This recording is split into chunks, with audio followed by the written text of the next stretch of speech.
much time do you think someone should spend in prison if they have knowledge of a crime beforehand that then leads to murder? On November 7th, 2015, at around 7:30 at night, a state trooper notified the Baxter County Sheriff's Office that he received a report from another person that there was a home on fire. The state trooper went to 407 County Road 558 in Baxter County, and he could see flames inside the home. Both the Midway Volunteer Fire Department and other officers from the Baxter County Sheriff's Office arrived at the residence. The officers did try to go in the home, but there was heavy smoke and flames, so they were not able to go in the home to find anything out.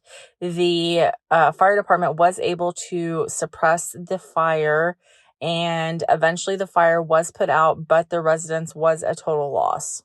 When police arrived at the home, they did see that one of the garage doors was open. There was a vehicle in the garage, but it was clear that one was missing, which they confirmed by talking to neighbors. So the fire was put out, and officers did put out a BOLO for the missing vehicle. The next day, on November the 8th, at around 8:30 in the morning, officers received a call about a vehicle that was found in a field abandoned that had been set on fire. And that vehicle did match the description of the missing vehicle from the home. It was a 2015 GMC Sierra that had been registered to Donald or Ladonna Rice. Donald and Ladonna Rice were the owners of the home that was set on fire the night before. A search warrant was obtained, and over the course of 2 days, police sifted through what was left of the Rice's home. They were able to uncover 2 sets of remains and also a safe where the door had been cut off. When the medical examiner was able to look at the remains, one set of remains was identified as Donald Rice because Donald had a pacemaker, and that pacemaker had a number on it. Donald's cause of death was listed as gunshot wound.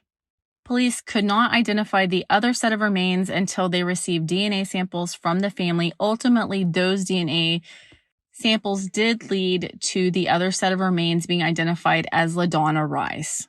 A witness who lived near where the vehicle was found burned came forward a few days after the murders and said that on November the 7th, 2 20-year-old men walked up to his home and asked for a ride. They told him that one of their girlfriends dropped them off to look for a fishing hole, but they had no fishing equipment with them. He did give them a ride, and he was able to give police the address to where he dropped them off. And hats off to the Baxter County Police Department. In this case, they were on it. They went to the home right after they received this information. They waited until a vehicle left. They followed that vehicle to try to get an identification on the occupants inside. The vehicle did take off at a high rate of speed. Ultimately, they were able to stop the vehicle, and there were 2 people inside, a female and a male. The female was identified as Michaela Mink, and the male was Nicholas Roos. The 2 occupants were taken to the sheriff's office to be interviewed, and police did search through the vehicle at the scene before having it towed. When they searched the vehicle at the scene, they did find a 9mm pistol and some coins.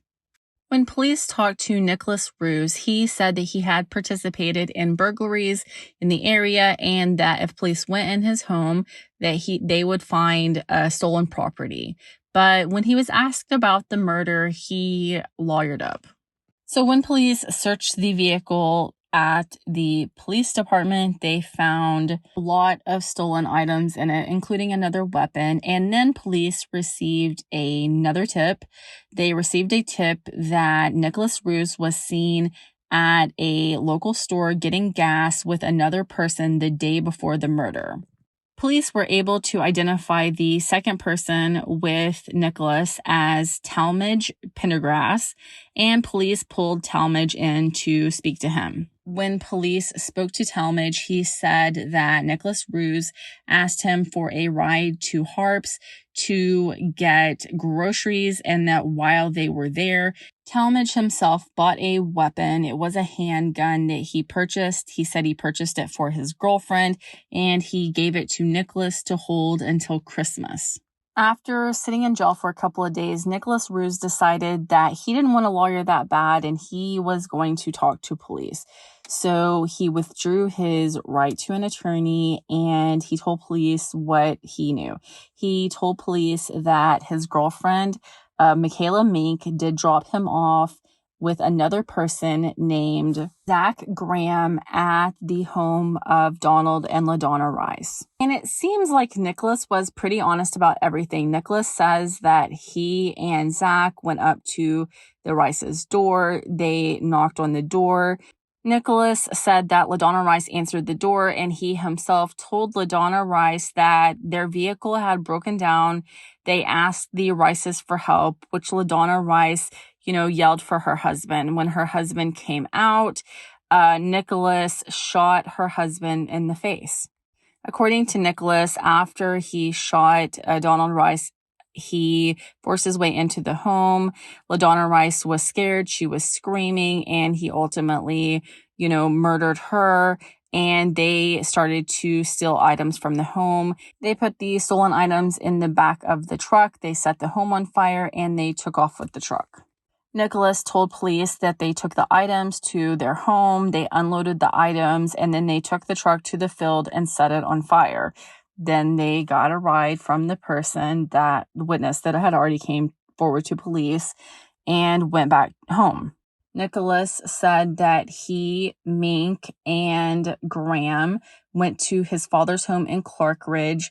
And he went to his father's home with the purpose of burying the weapon that he used to murder the Rices at his father's home. That weapon was the same weapon that Talmadge Pendergrass said he purchased for his girlfriend, and police were able to recover that item. According to Zach Graham, Nicholas Ruse and Michaela, he didn't even know her last name, stopped by his home and asked if he could help move some things to Nicholas's father's house. Zach said that Nicholas said that they were going to stop by a friend's house on the way to Nicholas's father's home, and then he told Michaela where to stop on the road. Michaela stopped, and so Zach and Nicholas got out of the vehicle. They went up to the door. He said that Nicholas knocked on the door, and the lady answered the door. According to Zach, Nicholas went into the home, fired shots, and Zach said he didn't know what was going on and he didn't want to go in the home, but Nicholas threatened his life that he would shoot him if he didn't come inside the home and help him remove items. With those exceptions, Zach's story is the same as Nicholas's. So Michaela Mink was arrested and charged with capital murder, 2 counts of arson, theft of property, firearm, and aggravated residential burglary. Michaela accepted a plea deal where she pled guilty to theft of property and aggravated residential burglary.